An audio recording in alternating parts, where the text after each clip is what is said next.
Hello, everyone. Welcome to the latest PowerUp series from TopStep. I'm Ron Bro, CEO. Thank you for joining. Today's topic, we're going to dig into effective forecast reporting in SuiteProjects Pro. Effective forecasting for both revenue and billing is hard. If you're doing it well today, then you are using all areas of your PSA tool, SuiteProjects Pro, optimally. SuiteProjects Pro does provide you with all the elements you need to generate effective forecasting with the flexibility to align with your processes. The reason effective forecast reports are hard is because it requires alignment of resourcing, billing and revenue rules, and defined processes.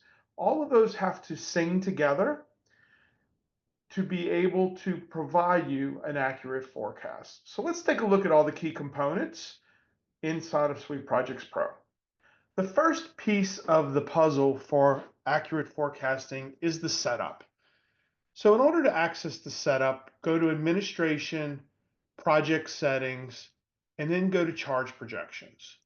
This is the engine that drives the forecasting methods. So what do you mean by forecasting? Well, we want to look at the future and we want to make a prediction and show what the future data looks like in dollars.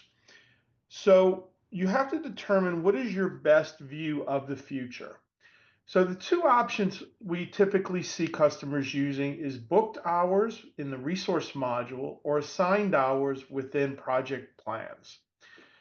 Whether you use booked hours or assigned hours, you need to pick the most accurate view of where resources are going to be working over a period of time into the completion of the project.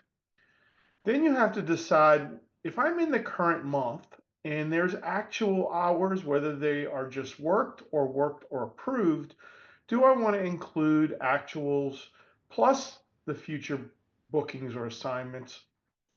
Or do I just want to use bookings or assignments? And then do I want to use approved or worked?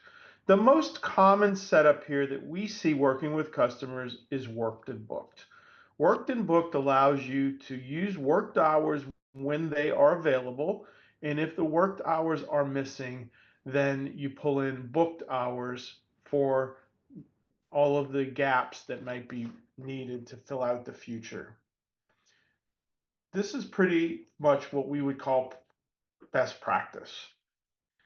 You also may decide you want to limit some projects. So you could limit inactive projects. You could also limit projects by stage.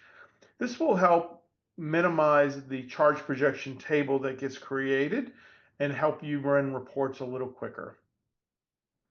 The next decision to be made is date range. In this scenario, you can hard code a date and hard code an end date to drive the range of the charge projections. This is not uncommon to do this, and have it dated in the past, we see very common where you're using charge projections to report not only future but past. However, what we typically see and recommend is where you are using charge projections on a relative basis. So you could do something like this month going forward 365.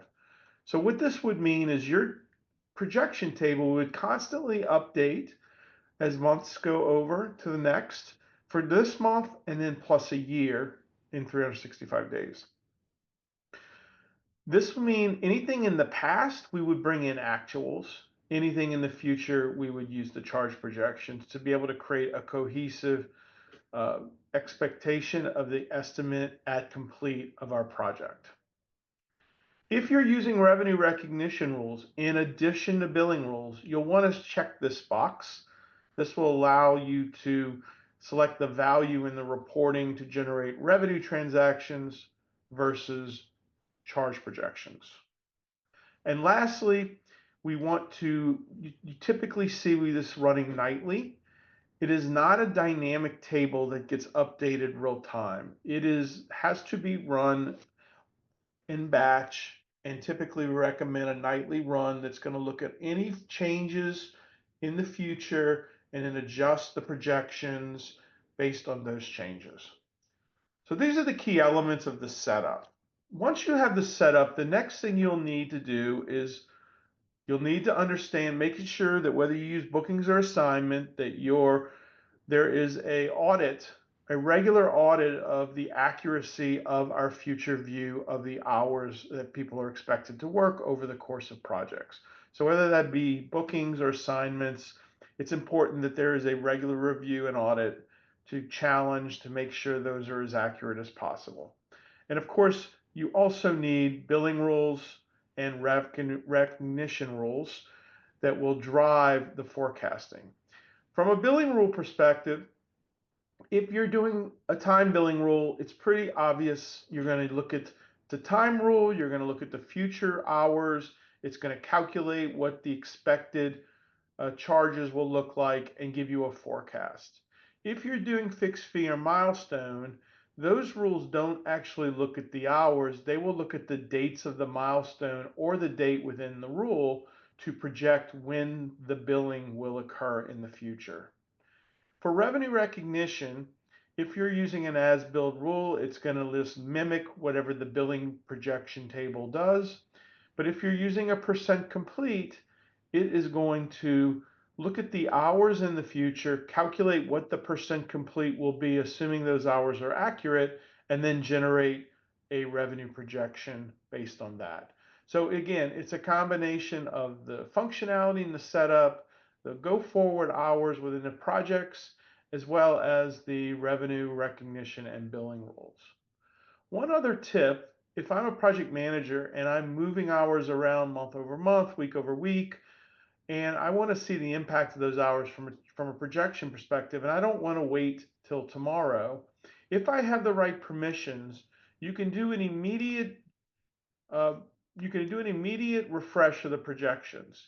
If you go to properties of your project and click on the tips, there's they generate charge projections for this project.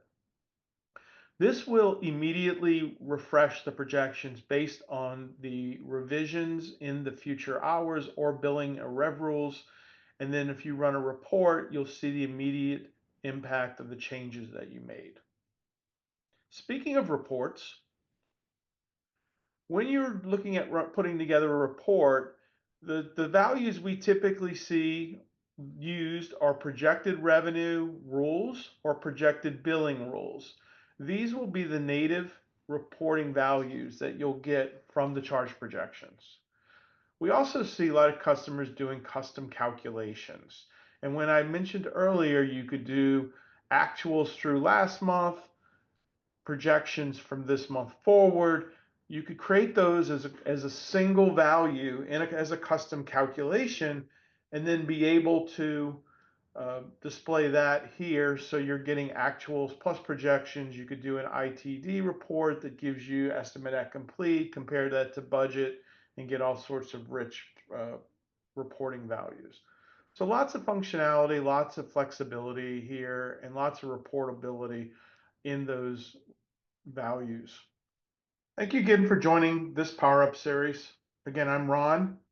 You can find out more about us on our LinkedIn or at topstepllc.com. We look forward to the next one.